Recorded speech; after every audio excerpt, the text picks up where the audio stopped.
Assalamualaikum warahmatullahi wabarakatuh.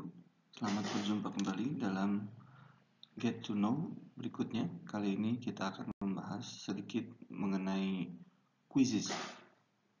Selamat menyaksikan. Bismillahirrahmanirrahim. Assalamualaikum warahmatullahi wabarakatuh. Kali ini kita akan berbagi terkait dengan penggunaan quizzes sebagai salah satu assessment tool. Pertama, untuk menggunakan quizzes pada browser yang kita miliki, kita ketik alamatnya quizzes.com sebagaimana yang terlihat di layar.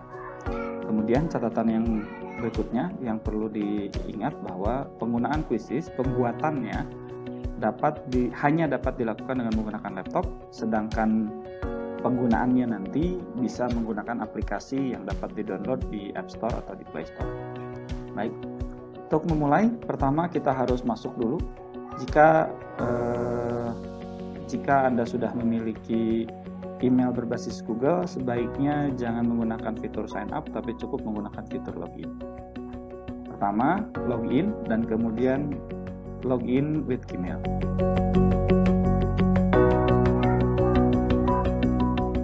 Selanjutnya, Anda akan diminta untuk memilih email yang biasa dipergunakan.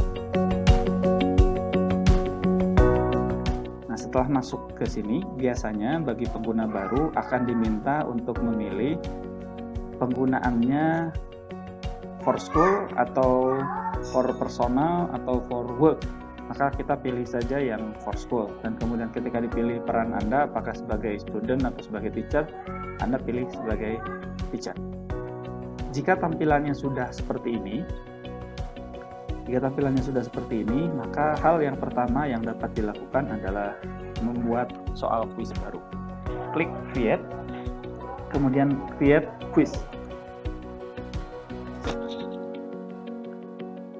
Sebagai contoh, untuk pertama kita tulis name quiznya.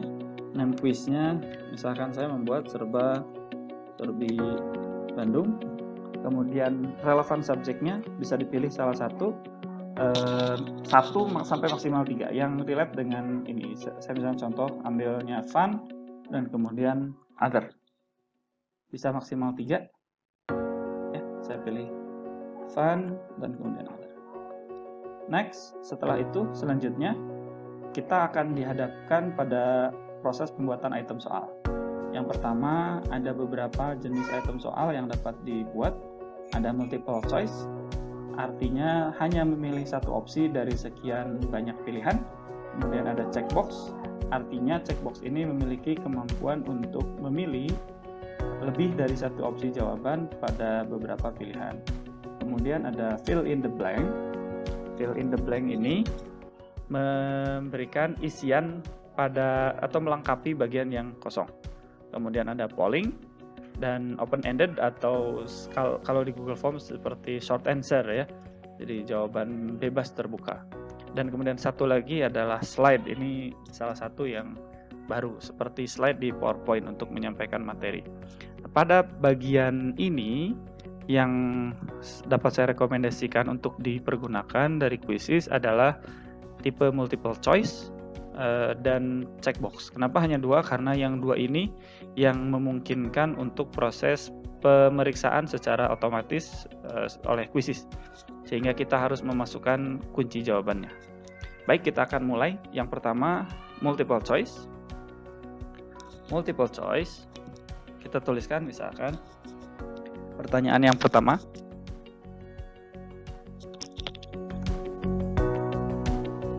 Bandung diawali dengan huruf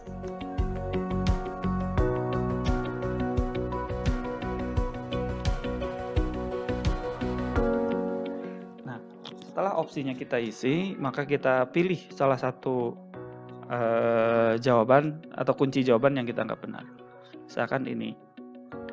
Karena bentuknya adalah multiple choice, jadi hanya bisa salah satu saja yang ditunjuk sebagai kunci jawaban. Untuk mengenalkan, di quizzes ada beberapa fitur baik pada soal maupun pada jawaban, pengaturan teks secara sederhana, ya. Pengaturan teks secara sederhana dan cukup agak sedikit kompleks untuk beberapa notasi matematika dan simbol-simbol tertentu. Kemudian juga memungkinkan adanya formula yang walaupun memang tidak lengkap seperti di Word dan tidak dapat copy paste langsung dari Word ke sini untuk formulanya, jadi harus ngetik lagi sendiri di sini. Atau juga berupa media, baik gambar, audio maupun video yang sifatnya masih baru. Nah, untuk image atau gambar ini bisa kita mengambil dari sumber yang ada di komputer kita, atau bisa kita menggunakan dari sumber yang ada di internet dengan cara mem-paste link dari gambar tersebut. Kemudian kita lanjutkan.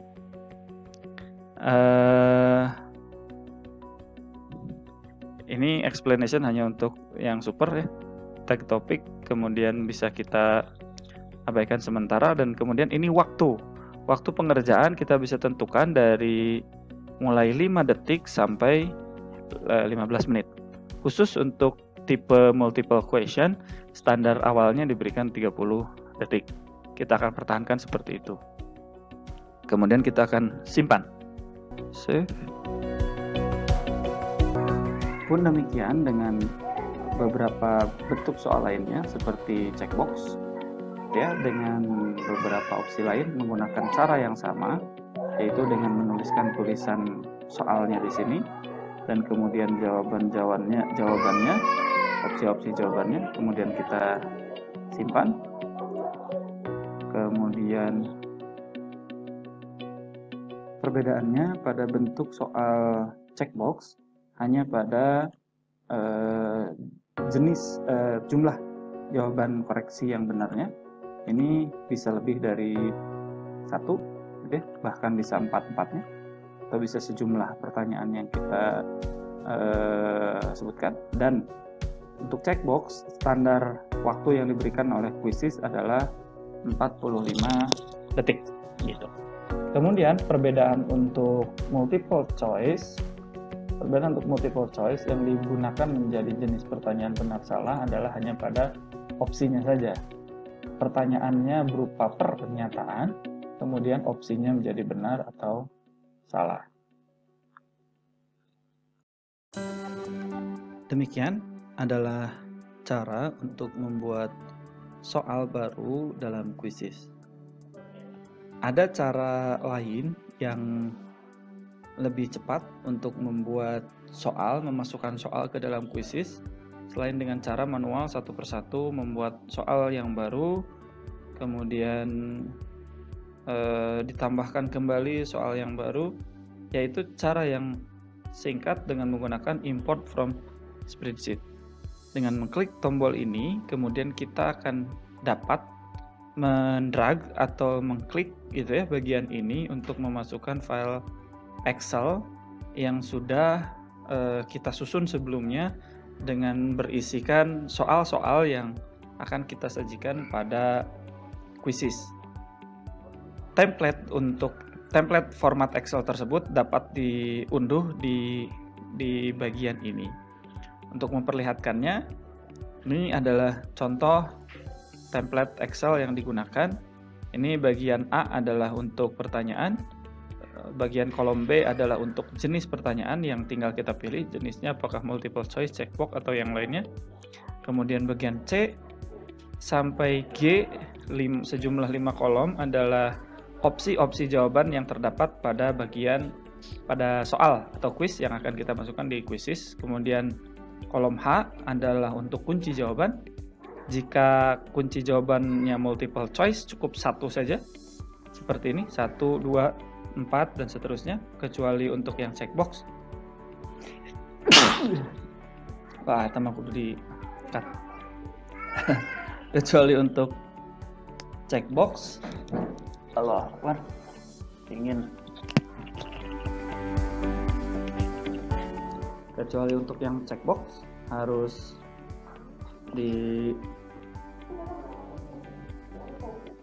dimasukkan lebih dari satu opsi sejumlah opsinya, apakah 2 ataukah 3. Kemudian kita kembali lagi.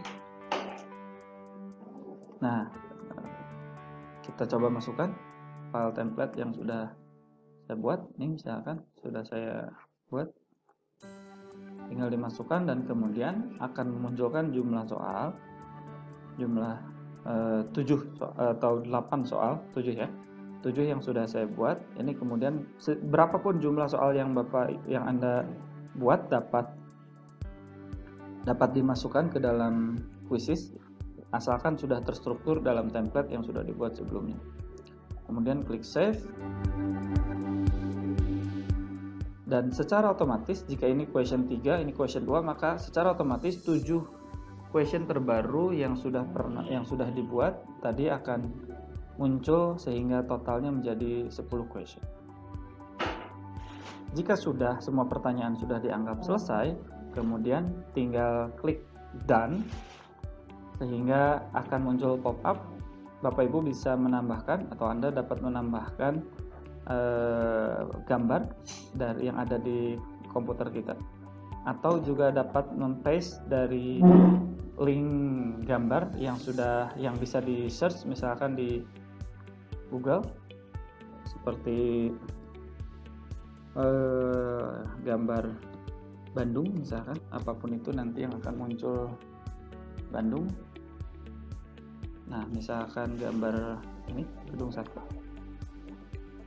kita copy image address, kemudian paste, akan muncul gambarnya. Bahasanya kita pilih bahasa Indonesia, ada di huruf Indonesian.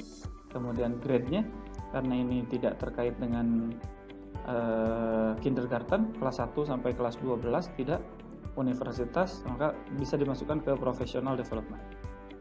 Kemudian who can see this quiz, ini antara publik atau private.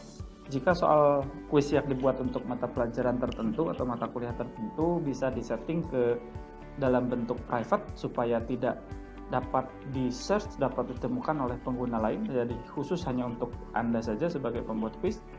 Tapi jika Anda tidak masalah orang lain menggunakan quiz Anda, maka dapat di set menjadi public ya.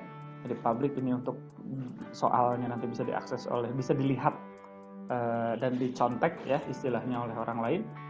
Kalau private ini artinya soalnya menjadi tidak bisa dicontek oleh siapapun, tidak dapat ditemukan dalam fitur pencarian. Kemudian klik save, simpan. Maka soal serba-serbi Bandung, contoh soal serba-serbi Bandung yang sudah kita buat tadi sudah siap untuk dipergunakan. Ada dua cara menggunakannya, ada live quiz dan ada assign homework. Untuk live quiz ini harus guru dan peserta didik harus ada dalam, atau pengajar dan peserta didik ada dalam waktu yang sama secara sinkronus. Nanti dilakukan proses pelaksanaan quiz sehingga dengan mode klasik misalkan, mode klasik, kemudian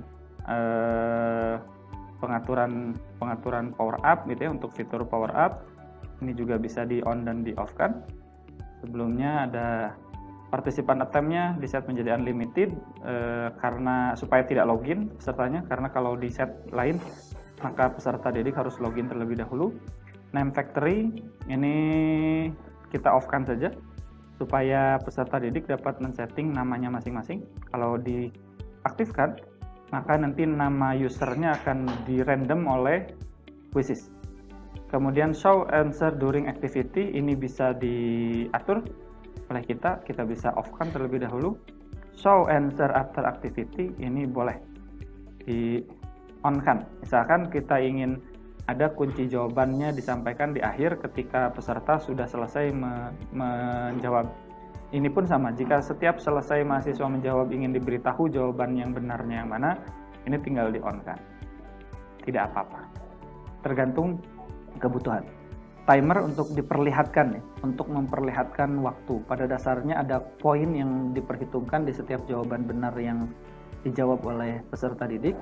Hanya saja timer ini fiturnya bisa diperlihatkan atau tidak diperlihatkan dengan mengaktifkan atau menonaktifkan. Kemudian ada leaderboard, juga untuk memperlihatkan tabel ya, tabel pencapaian dari seluruh peserta. Nah, power up ini hanya akan muncul jika leaderboardnya di on kan. Jadi jika leaderboardnya di off kan, maka power up tidak akan bisa muncul. Kemudian ini ada dua opsi yang menurut saya pribadi sangat penting di quizzes dan selalu saya gunakan, selalu diaktifkan, yaitu shuffle question untuk membedakan urutan satu orang siswa dengan siswa yang lainnya, juga untuk shuffle answer option. Jadi walaupun soal yang muncul di dua anak sama, tetapi urutan opsi jawabannya akan berbeda. Jadi opsi A di siswa satu akan berbeda dengan di siswa yang lainnya. Kemudian redemption question. Nah, ini jika kuisnya difungsikan sebagai metode pembelajaran, artinya assessment for learning, maka redemption question ini bagus untuk diaktifkan. Tetapi jika pola assessment yang digunakan adalah assessment for learning, artinya menguji atau menilai hasil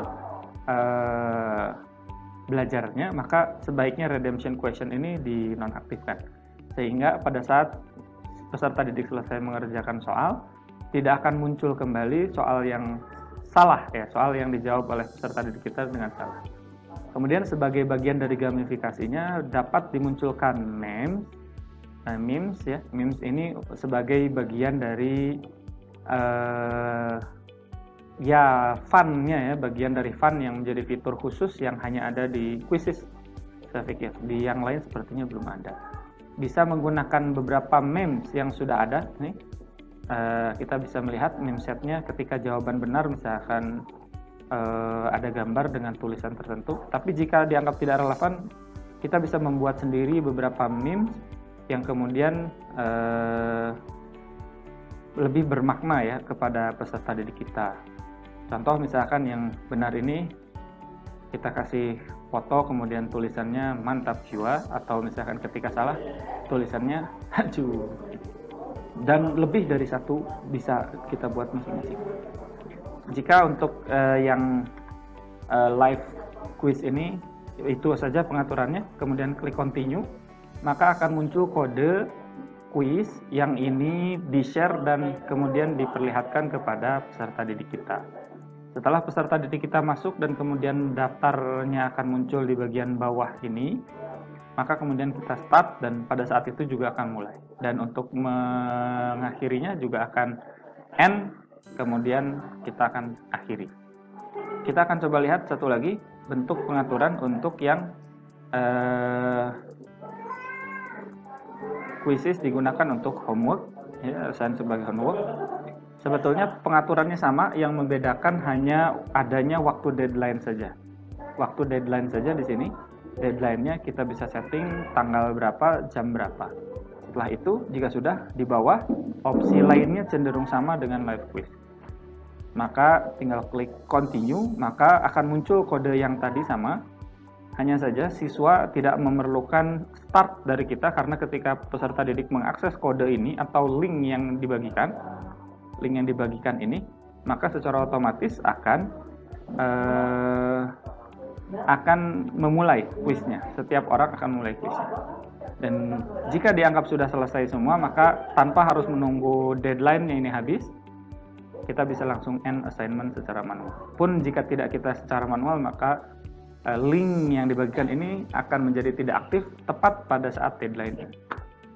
Demikian yang bisa saya share sedikit terkait dengan quizzes sebagai salah satu assessment tool.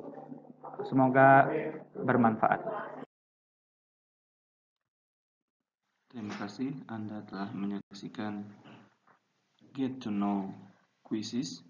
Berikan pendapat dan komentar Anda di kolom komentar. Semoga bermanfaat. Terima kasih. Assalamualaikum warahmatullahi wabarakatuh.